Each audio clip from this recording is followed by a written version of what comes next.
Digital హైవేగా రూపుదిద్దుకుంటున్న Hyderabad to Bengaluru హైవేలో అటు Microsoft data centre కి, ఇటు పోల్పల్లి సెట్స్, అటు ఇంటర్నేషనల్ ఎయిర్పోర్ట్ కి, ఇటు రీజనల్ రింగ్ రోడ్ కి చేరువలో ఉన్న బాలానగర్ హైటెక్ పార్క్ లో ఇన్వెస్ట్ చేయండి. భవిష్యత్తు బంగారుమయం చేసుకోండి. Contact number 8500155255. చంద్రబాబు ప్రశాంత్ కిషోర్ భేటీపై సెటైర్లేశారు మాజీ మంత్రి కొడాలి నాని. ప్రశాంత్ కిషోర్ ను తాము పూర్తిగా వాడేశామని, ఆయన బుర్రలో గుజ్జంతా అయిపోయిందన్నారు. ఆయన ఐపాక్ తో ప్రశాంత్ కిషోర్ కు సంబంధం లేదన్నారు. ప్రశాంత్ కిషోర్ అనేవాడిని 2014లో మేము వాడేశాం.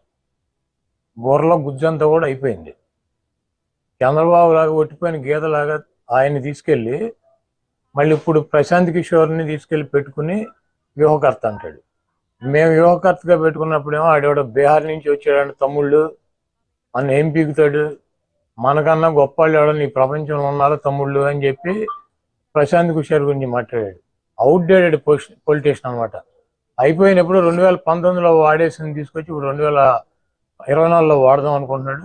ప్రశాంత్ కిషోర్కి ఐపాక్కి ఏం సంబంధం లేదు. ప్రశాంత్ కిషోర్ వెస్ట్ బెంగాల్ ఎలక్షన్ అయినాక నేను వ్యూహకర్తగా ఉండట్లేదు, నేను తప్పుకున్నాను, నేను ఒక రాజకీయ పార్టీ పెట్టానని చెప్పి బీహార్లో రాజకీయ పార్టీ పెట్టి పాదయాత్ర చేసి ఈరోజు ప్రశాంత్ కిషోర్ మమతా బెనర్జీ మాట్లాడమంటే చంద్రబాబుని ఇండియా కూటమిలో చేరమని చెప్పి అడగటానికి చర్చలు జరపడానికి వచ్చారు. చంద్రబాబు నాయుడు ఒక పక్కన పవన్ కళ్యాణ్ని పెట్టి ఒక పీకేని పెట్టి బీజేపీతో చర్చలు జరుపుతున్నాడు. ఇంకో పీకేని పెట్టి అటు ఇండియా కూటమి మమతా బెనర్జీ కాంగ్రెస్తో చర్చలు జరుపుతున్నాడు. చంద్రబాబు నాయుడికి రెండు కళ్ళ సిద్ధాంతం. ఎవడు అధికారంలోకి వస్తాడు చంద్రబాబుకి అర్థం కావట్లా. కేంద్రంలో బీజేపీ వస్తుందా కాంగ్రెస్ వస్తుందా ఎవడొస్తాడు అన్నది కన్ఫ్యూజన్లో ఉన్నాడు. కాబట్టి వీళ్ళు కాకపోతే వాళ్ళు కాకపోతే వీళ్ళు ఇతర పీకేలను పెట్టుకున్నాడు.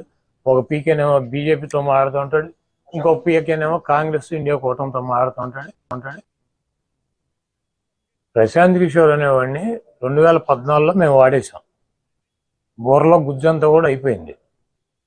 చంద్రబాబు లాగా ఒట్టిపోయిన గీతలాగా ఆయన్ని తీసుకెళ్ళి మళ్ళీ ఇప్పుడు ప్రశాంత్ కిషోర్ని తీసుకెళ్ళి పెట్టుకుని వ్యూహకర్త అంటాడు. మేము వ్యూహకర్తగా పెట్టుకున్నప్పుడేమో ఆడేవాడు బీహార్ నుంచి వచ్చాడు తమ్ముళ్ళు అన్న ఏం పీకుతాడు, మనకన్నా గొప్ప వాళ్ళు ఎవడు. మర్యాదపూర్వకంగానే చంద్రబాబుని కలిశానన్నారు ప్రశాంత్ కిషోర్. చంద్రబాబు సీనియర్ నాయకుడని అందుకే వచ్చి కలిశానని చెప్పారు.